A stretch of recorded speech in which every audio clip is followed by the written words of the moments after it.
Amigos, buenas tardes, bienvenidos a 24 horas. El líder opositor venezolano Edmundo González Urrutia y el presidente de Ecuador, Daniel Noboa, mantuvieron un encuentro en el Palacio de Carondelet, en Quito. Hola Gaby, ¿cómo estás? Hola Liz, muy bien, gracias. Muy buenas tardes a ti y a nuestros amigos televidentes. Y precisamente los venezolanos residentes en el país asistieron a la Plaza Grande para mostrar su respaldo a González Urrutia. Con esto empezamos.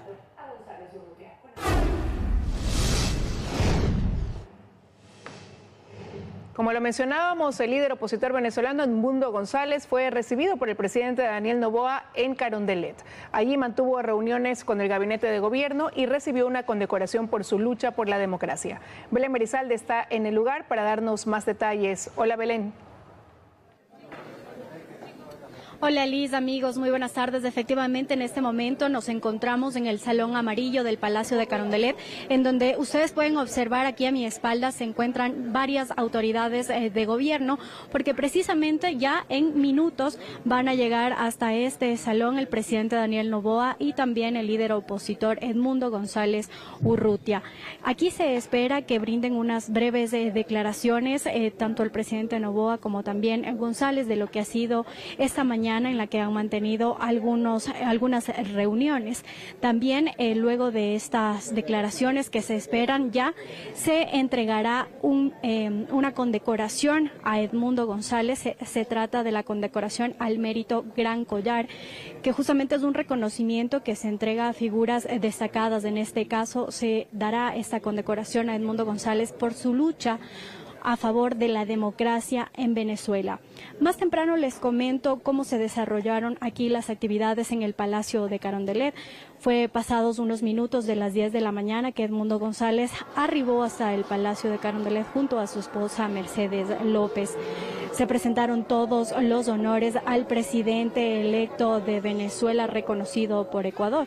En el hall del Palacio, el presidente Daniel Noboa lo recibió calurosamente con un abrazo y luego pasaron a una primera foto oficial en donde se dieron un apretón de manos.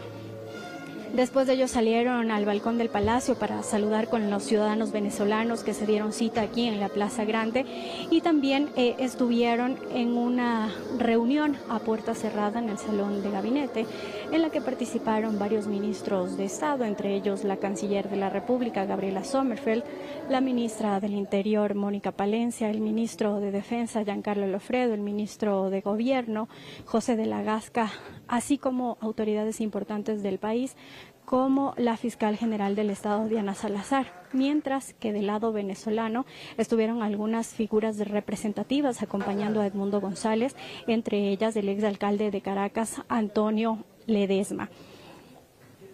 Durante el encuentro que mantuvieron las autoridades, el presidente Daniel Noboa señaló su compromiso para fortalecer la democracia en Venezuela, mientras que Edmundo González agradeció al país por haber recibido a sus compatriotas y permitirles hacer una vida en Ecuador. Escuchemos lo que dijo.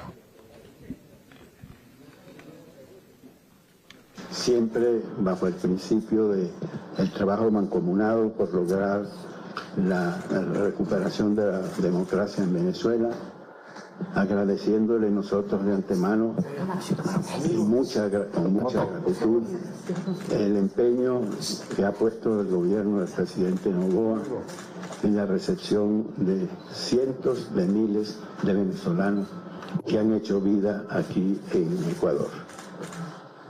La prueba es la manifestación que vimos esta mañana, hace unos minutos enfrente, donde la alegría estaba desbordada de esa gente desbordada. Como ustedes pueden observar, a esta hora, 1:06 p.m, ya ingresaron aquí al Salón Amarillo tanto el presidente ecuatoriano Daniel Noboa como el presidente electo de Venezuela, reconocido por Ecuador, Edmundo González. Escuchemos algunas de las declaraciones que se van a dar aquí. La imposición de la condecoración de la Orden Nacional al Mérito en grado Gran Collar al excelentísimo señor Edmundo González, presidente de la República Bolivariana de Venezuela. Lectura del decreto ejecutivo de otorgamiento de la condecoración de la Orden Nacional al Mérito en el grado de Gran Collar al excelentísimo señor Edmundo González Urrutia, presidente de la República Bolivariana de Venezuela. Da lectura al decreto ejecutivo la señora Gabriela Sommerfeld, ministra de Relaciones Exteriores y Movilidad Humana.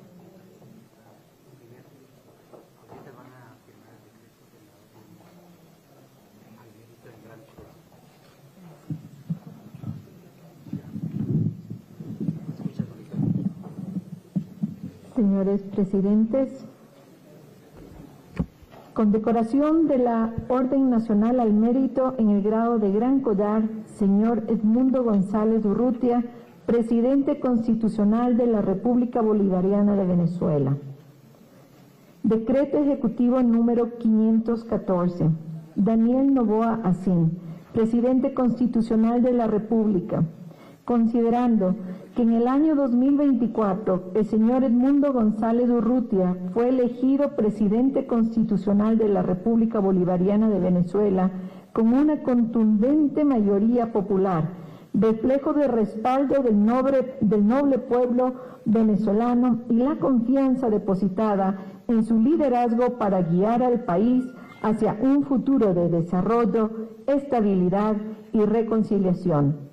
Su elección ha sido reconocida por la comunidad internacional y diversas organizaciones internacionales, multilaterales, consolidándose como un referente de compromiso con los valores democráticos, los derechos humanos y la institucionalidad de su nación. Que el presidente Edmundo González Urrutia es internacionalista, graduado en la Universidad Central de Venezuela.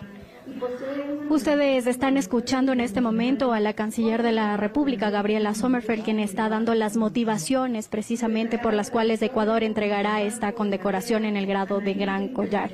Esa es la información que puedo compartir con ustedes de esta hora. Siguen con más. Muy buenas tardes.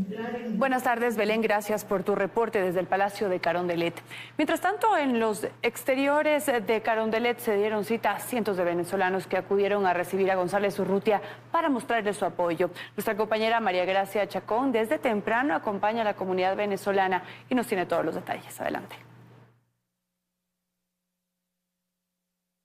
Buenas tardes. Desde muy temprano este martes, residentes venezolanos en Ecuador se acercaron a las afueras del Palacio de Carondelet para recibir a su líder opositor Edmundo González, que se reúne con nuestro presidente Daniel Noboa. Lo recibieron entre lágrimas, cantos, con carteles que muestran su apoyo y agradecimiento por los esfuerzos para devolverle la democracia y libertad a Venezuela. En el siguiente reportaje les contamos más.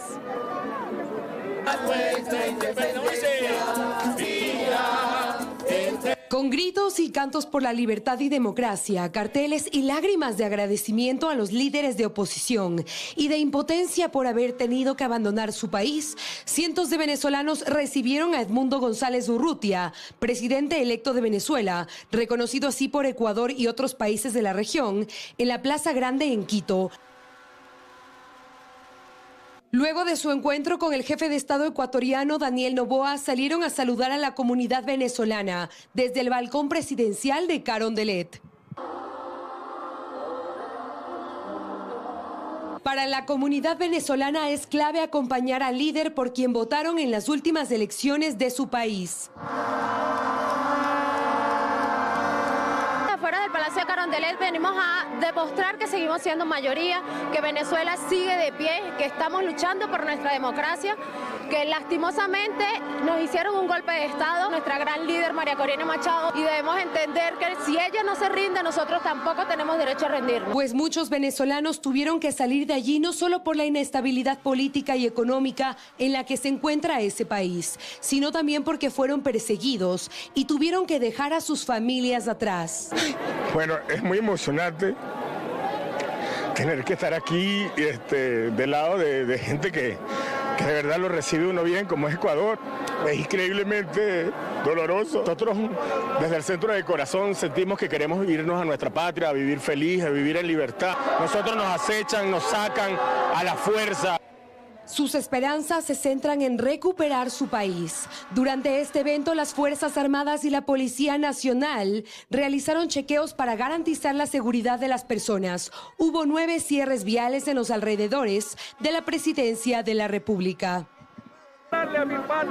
Esta tarde se prevé que Edmundo González continúe con su agenda al recibir un reconocimiento en la Universidad de las Américas aquí en Quito. Además, del día de mañana continuará con su gira en Perú. Esa es la información que les tenemos hasta ahora. Buenas tardes. Bravo. Gracias y buenas tardes para ti, María Gracia. En Colombia llegó a Bogotá el primer grupo de migrantes deportados desde Estados Unidos en aviones militares colombianos. Cerca de 200 migrantes agradecieron el apoyo de las autoridades pese a denuncias de maltrato durante el proceso de deportación. Así fue como llegó el primer grupo de migrantes deportados desde Estados Unidos. Dentro de un avión militar de la Fuerza Aeroespacial Colombiana, cerca de 200 migrantes arribaron a la capital, Bogotá. En las redes sociales, Gustavo Petro publicó fotografías de los migrantes desembarcando con un mensaje destacando la libertad de sus compatriotas. El migrante no es un delincuente, es un ser humano que quiere trabajar y progresar, vivir la vida. En el primer avión, proveniente de Houston, Texas, se trasladaban 91 colombianos. Un segundo avión con 110 personas llegó unos minutos después procedentes de San Diego, California. Tras un encendido enfrentamiento con Donald Trump por las deportaciones de migrantes, los colombianos regresaron a su país y con una sonrisa y un sentimiento de alivio, agradecieron a las autoridades por las facilidades. Muy agradecido, gracias por toda esa ayuda. Alexander es uno de los migrantes que llegó desde Estados Unidos y con indignación nos cuenta su experiencia. Horrible, ¿no? Allá se nos reían en la cara, todos deportados, papá Trump está en la casa, todos deportados, todos se van a ir. Hubo personas que le quitaron su bastón. Alexander asegura que fueron maltratados durante el proceso de deportación. Es que andar esposados, o sea, nos esposaban de los pies hasta los tobillos, la cadera, todos estábamos como criminales, o sea, hubo personas, pues hubo señoras viendo, sus hijos tuvieron que ver a sus mamás encadenadas como si fueran drogadictos, como si fueran traficantes, cuando realmente eran personas que querían una mejor futuro para su familia. Estos vuelos llegan 2 días después de que el presidente Petro impidiera la entrada a Colombia de 2 aviones de deportados enviados por el gobierno de Estados Unidos. Esta decisión provocó una breve crisis diplomática con Estados Unidos el pasado domingo, la cual ya ha sido resuelta. Mateo Paredes, Teleamazonas. Y por su parte, Brasil exige explicaciones de Estados Unidos por un trato degradante a los migrantes deportados. Tras denuncias de falta de agua y calor extremo en un vuelo militar con 88 brasileños deportados, el gobierno de Lula da Silva solicita respuestas. Brasil convocó el lunes al encargado de negocios de la Embajada de Estados Unidos para pedir explicaciones sobre el trato aplicado a las personas deportadas que llegaron el pasado viernes al país. El máximo representante de Washington en Brasil, Gabriel Escobar, fue convocado 2 días después de que la canciller reclamara por lo que consideró un trato degradante que recibieron 88 brasileños durante el viaje de regreso a Brasil. No trascendieron detalles sobre el encuentro entre la secretaria de Comunidades brasileñas en el exterior y Escobar, quien fue convocado debido a la ausencia de un embajador que aún no ha sido designado por la administración de Donald Trump.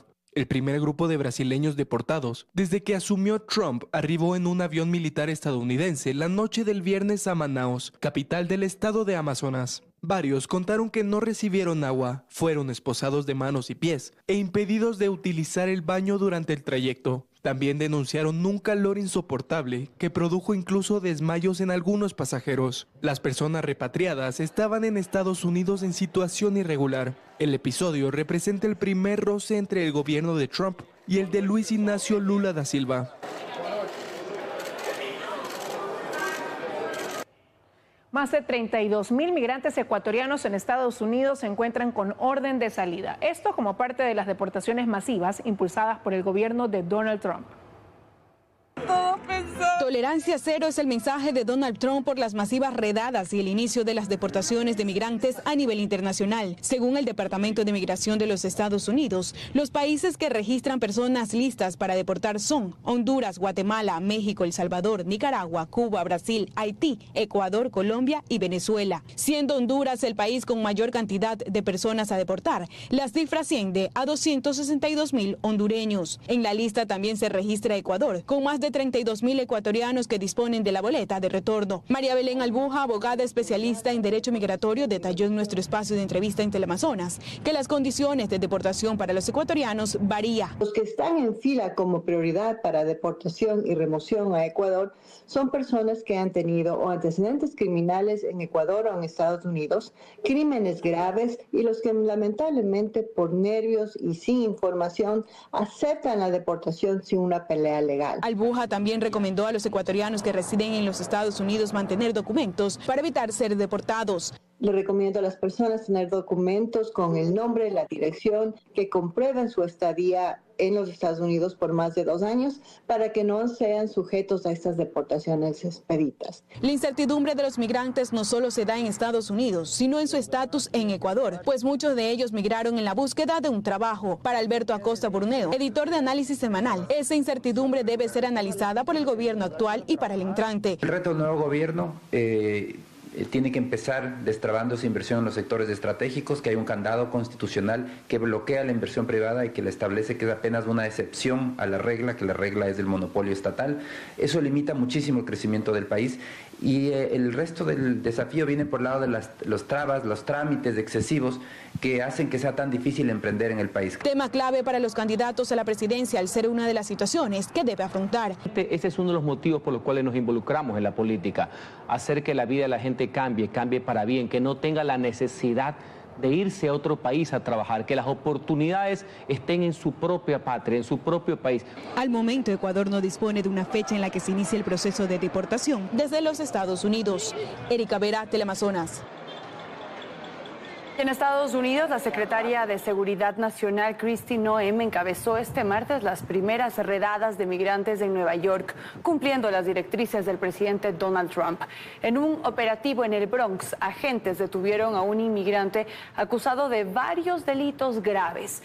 En su primera semana, la administración Trump reportó la deportación de 7.300 migrantes, con redadas también en otras ciudades como Atlanta, Dallas y Chicago. Desde la Federación Ecuatoriana de Exportadores se asegura que la tensa relación entre Estados Unidos y países cercanos sí podría beneficiar a nuestros productos. El gremio añade que la inestabilidad de mercados como el colombiano podría provocar el desvío de inversiones hacia nuestro país.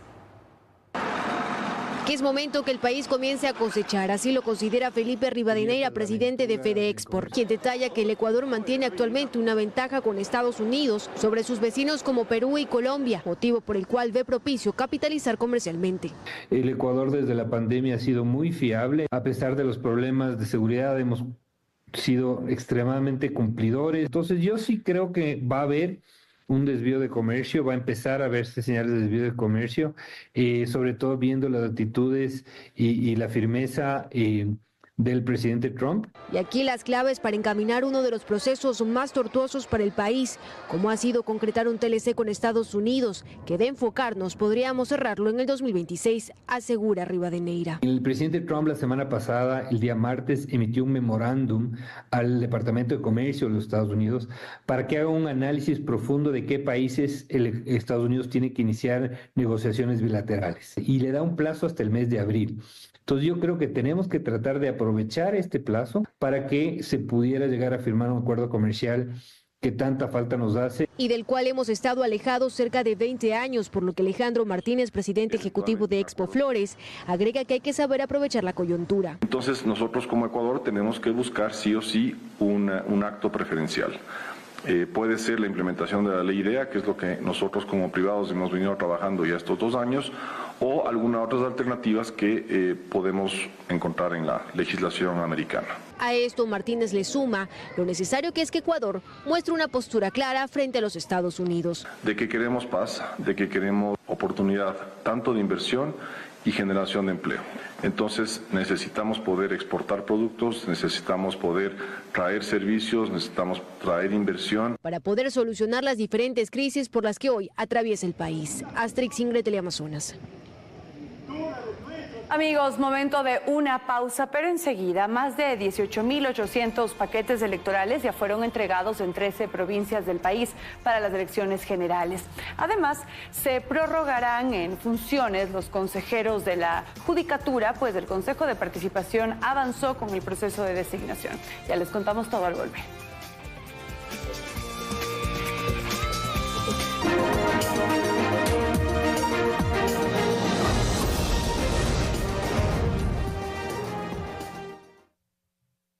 Estamos de regreso con más información. 13 provincias del país ya han recibido los paquetes electorales para los comicios del 9 de febrero.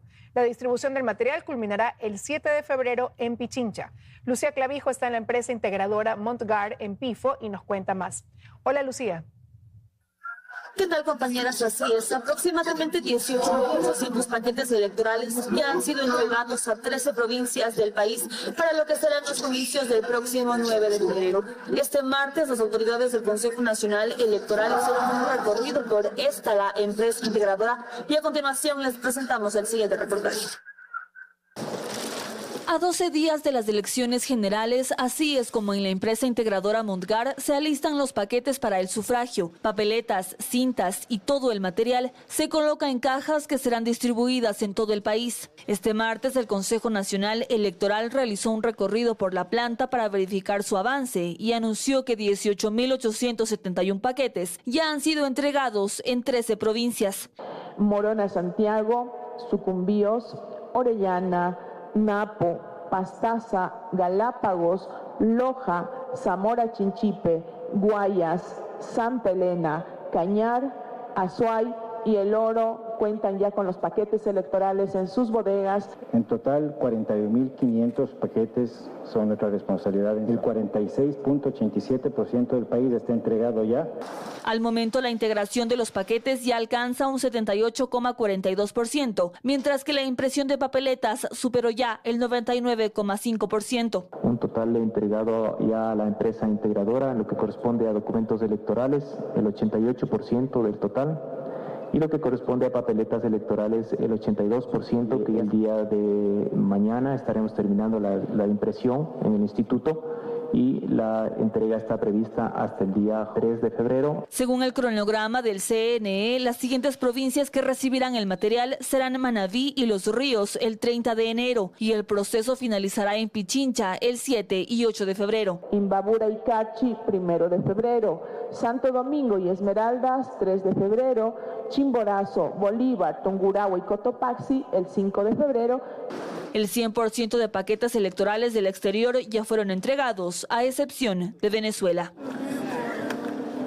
Y bien, como dato adicional, contarles que si se realizarán o no las elecciones en Venezuela aún es incierto, pues aunque los paquetes electorales están listos para entregarse, aún no se han podido concretar las relaciones entre la Cancillería ecuatoriana y ese país. En todo caso, si ejercerán su derecho al voto aproximadamente 10.000 ecuatorianos, es una decisión que se tomará hasta más tardar este miércoles. Es la información a esta hora. Buenas tardes. Buenas tardes, Lucy. Gracias por tu reporte.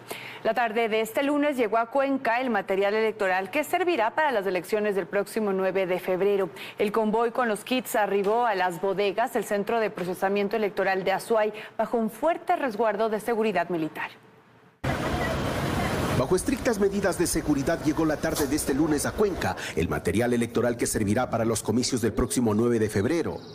Un convoy de 4 camiones con las papeletas, biombos, urnas y certificados arribaron sin novedades a las bodegas del Centro de Procesamiento Electoral de la Azuay. Hemos constatado que se ha dado cumplimiento también al seguimiento de la cadena de custodia de cada uno de ellos. Son 1.924 paquetes en total, incluido lo que es voto en casa y personas privadas de la libertad.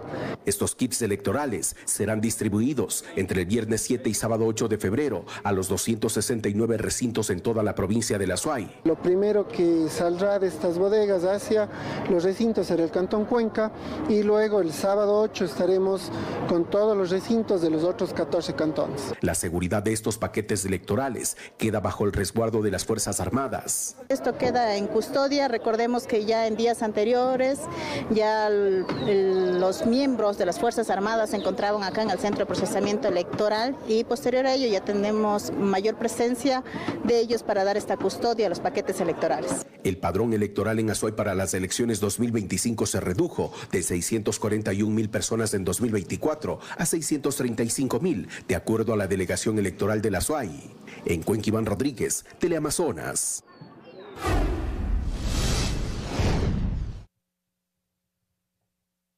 El ministro de Gobierno, José de la Gasca, calificó de preocupante la ausencia del consejero de Participación Ciudadana, Augusto Verduga, quien habría salido del país en medio de una investigación por arrogación de funciones. El presidente de ese organismo confirmó que Verduga tomó vacaciones hasta el 12 de febrero. Augusto Verduga pidió vacaciones hasta el próximo 12 de febrero y así lo confirmó el presidente del Consejo de Participación Ciudadana y Control Social, Andrés Fantoni. No argumentó más allá de la solicitud que en derecho tiene él para cada uno de los consejeros por el tiempo que ha pasado, ya tiene más de un año, ya vamos para 2, de poder solicitar vacaciones, pero por temas personales, no dijo nada más. Pero lo que para Fantoni es un tema administrativo más, para el ministro de Gobierno, José de la Gasca, no. Es que esta solicitud de vacaciones ocurre mientras Verduga y sus compañeros de la Liga Azul están siendo investigados por arrogación de funciones por el intento de posesionar a Raúl González como superintendente de bancos. Y huele muy mal cuando la justicia actúa, pasan dos cosas.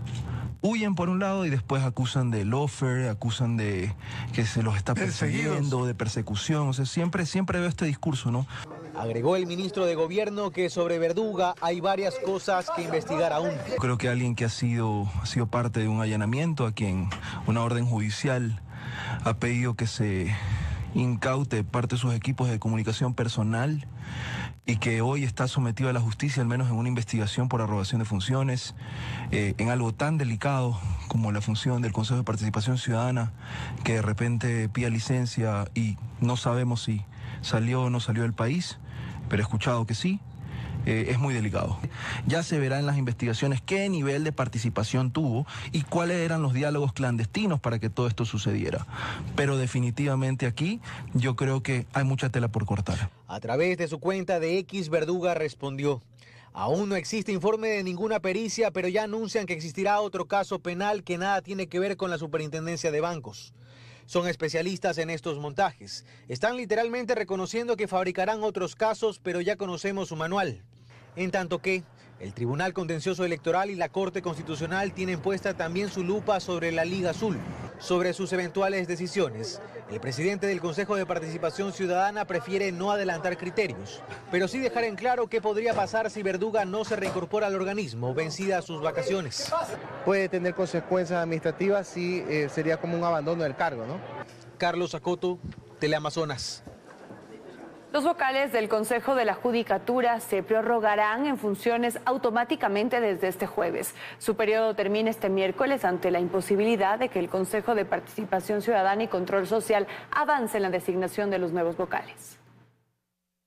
Es un hecho. Los vocales del Consejo de la Judicatura, con Mario Godoy a la cabeza, estarán en funciones prorrogadas desde este jueves, pues su periodo termina el miércoles y la designación de los nuevos ni siquiera empieza en el Consejo de Participación Ciudadana.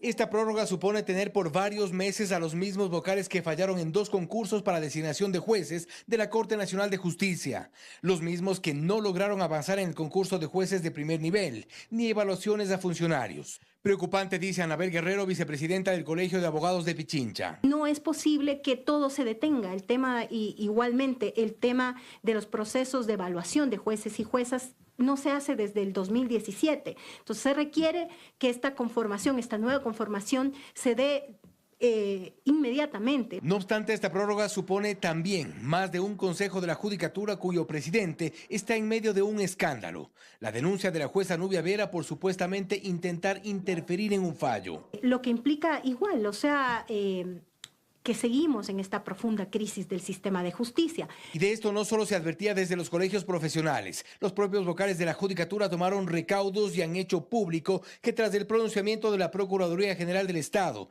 que emitió el 27 de enero del 2025, en el sentido de que los vocales de la Judicatura podrán ejercer funciones prorrogadas hasta la designación de sus titulares. Pero la designación de los titulares quizá deba esperar varios meses más, pues el Consejo de Participación Ciudadana se enfrenta a sus propios escándalos que impiden el avance de la designación de los vocales de la Judicatura.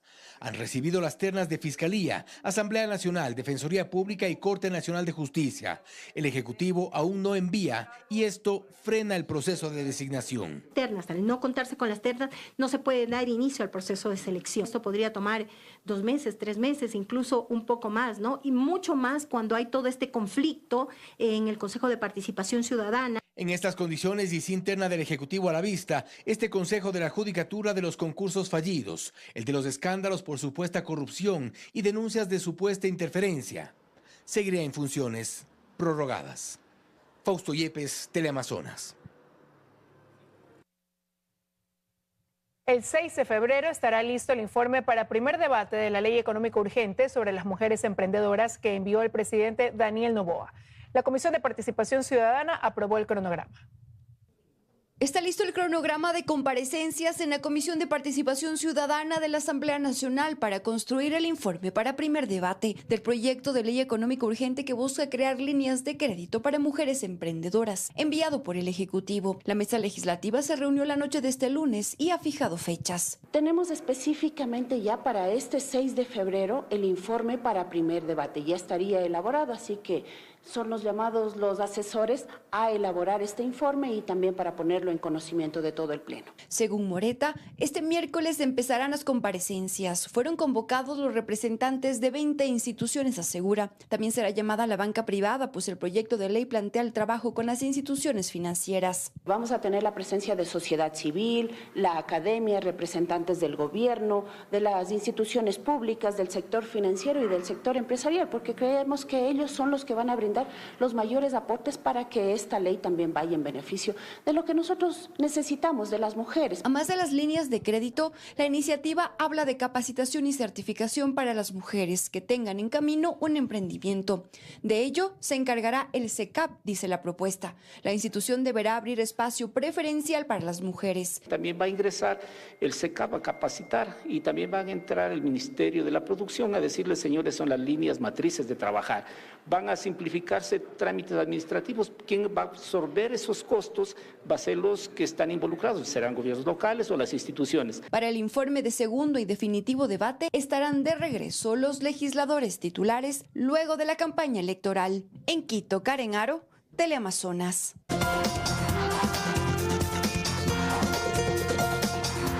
Seguimos juntos, amigos, y les contamos que el ex juez de Santo Domingo, Jorge Armendáriz Zuluaga, fue condenado a 44 meses de privación de libertad como autor del delito de delincuencia organizada. La Fiscalía demostró que el magistrado liberó a 3 integrantes del grupo delictivo Los Lobos. Los casos que han develado la corrupción del sistema de justicia en el país continúan sumando sentencias a través de procedimientos abreviados. Este martes, tras reconocer su participación en los hechos, el ex juez de la Unidad Judicial de Santo Domingo, Jorge Eduardo Armendáriz Zuluaga, fue condenado a 3 años, 6 meses de prisión por el delito de delincuencia organizada. La 10ª condena que ha logrado Fiscalía bajo esta figura dentro del conocido caso Plaga. Durante la audiencia, el fiscal general subrogante Wilson Toainga presentó 16 elementos de convicción. Dijo que este proceso es muestra del secuestro que sufrió la justicia del Ecuador a manos de grupos narcodelictivos, pues Zuluaga recibió $60.000 para liberar a 3 gatilleros del líder de los Lobos, Fabricio Colompico, y facilitó el perjuicio de $7 millones en contra del GAT municipal de Loja en una acción de protección. A más de esta condena, al momento han recibido sentencia los exjueces Lenin Vimos, Ángel Indao, Simón García Tello, Jofre Javier Rivera, el abogado y exfuncionario del SNAI Omar Jarrín, el exdirector de la Escuela de la Función Judicial Michael Hernández, el exfuncionario de la cárcel de Cotopaxi José Alfredo Mejía y el abogado Hugo Lara. Las sentencias van de 10 a 44 meses. Daniela Valencia, Teleamazonas. 2 personas asesinadas y 3 heridos en la playa de Chipipa, en Santa Elena, junto a un triple asesinato en Manta, provincia de Manabí, en el que murió un menor de 5 meses, son algunos de los hechos violentos que han conmocionado al país durante estas 2 últimas semanas. 2 personas asesinadas y 3 heridos en plena playa de Chipipe, Santa Elena, junto a un triple asesinato en Manta, provincia de Manabí, en el que murió un menor de apenas 5 meses. Son algunos de los hechos violentos que han conmocionado al país durante estas 2 últimas semanas. Hasta el 27 de enero se registraban 650 homicidios intencionales en Ecuador, es decir, hubo un asesinato por hora en el país, convirtiéndose así en el mes más violento de los últimos 15 años. Y es que en el mismo periodo del 2024 se registraron 479 muertes violentas. En enero del 2023 la cifra fue de 517 y del 2010 al 2022 en Ecuador los homicidios intencionales durante el primer mes del año no superaron los 400. Guayas, Manabí y El Oro continúan siendo las provincias más violentas del país, con 325, 104 y 56 casos de homicidios intencionales respectivamente en lo que va del año. Consultores en seguridad destacan que la subdivisión de grupos armados es la principal razón del incremento mencionado. Una vez capturado el líder, alguien tiene que encargarse de la dirección de esa organización. Bajo esas circunstancias, la pelea es por el territorio. El consultor en seguridad Nelson Yepes añade que la constante captura de droga en el país es otra de las causantes del alza en la cifra de muertes violentas. Si es que ellos creen que fue capturada su mercadería porque otro grupo lo delató, se matan. Los entrevistados concuerdan que el endurecimiento de penas es necesario para ponerle un alto al crimen organizado. Si un menor de edad es encontrado y es detenido con una banda, se castigue con el doble de la pena al mayor de edad para que se desmotive a los mayores de edad a utilizar menores de edad. De ahí que también hay otras soluciones como los planes implementados en El Salvador y en Medellín, Colombia, que lograron bajar el índice de inseguridad en esos territorios. Bernarda Ceballos, Teleamazonas. Un delincuente asesinado, un policía y una estudiante herida es el resultado del enfrentamiento armado registrado hace pocas horas en Pueblo Viejo, en la provincia de Los Ríos. El bloque de seguridad está desplazado en esta zona para dar con los delincuentes. El enfrentamiento armado entre policías contra delincuentes se registró en la zona denominada Colombia Chiquito, ubicada en el sector de San Juan de Pueblo Viejo. Aquí los agentes de la Policía Nacional llegaron momentos en que sicarios a bordo de carros y una moto salían de este punto asesinando a una persona. En ese momento empieza el cruce de balas y estos sujetos disparan con fusiles a los gendarmes, resultando herido en el brazo un sargento segundo de la Policía Nacional. El señor sargento, con todo su equipo al mando, procede a también repeler esta acción, de lo cual presumimos que existen estos antisociales heridos. Ante ellos se dan a la fuga. Lastimosamente, estos antisociales, al abrir fuego contra la policía, impactan con 4 proyectiles, 2 en el motor y 2 en el parabrisas, los cuales imposibilitan que el patrullero pueda continuar con la persecución ininterrumpida. Mientras que una joven estudiante que iba a bordo de un bus de transporte urbano fue también alcanzada por una bala. Este territorio era controlado por un sujeto conocido con el alias de Carlitos, asesinado días atrás en esta localidad, lo que ha generado, según la policía, una guerra entre 2 agrupaciones delictivas. Y estas situaciones se están dando ya que la Policía Nacional en las últimas semanas ha debilitado a estos grupos armados organizados, lo cual les pone en evidencia. Tras el ataque armado, los padres de familia de 4 unidades educativas ubicadas en la parroquia San Juan retiraron inmediatamente a sus hijos para salvaguardar sus vidas. Policía Nacional y miembros de las Fuerzas Armadas están desplegados en esta zona ubicada en la provincia de Los Ríos para dar con los peligrosos gatilleros protagonistas del tiroteo registrado a plena luz del día. Catalina García, Teleamazonas.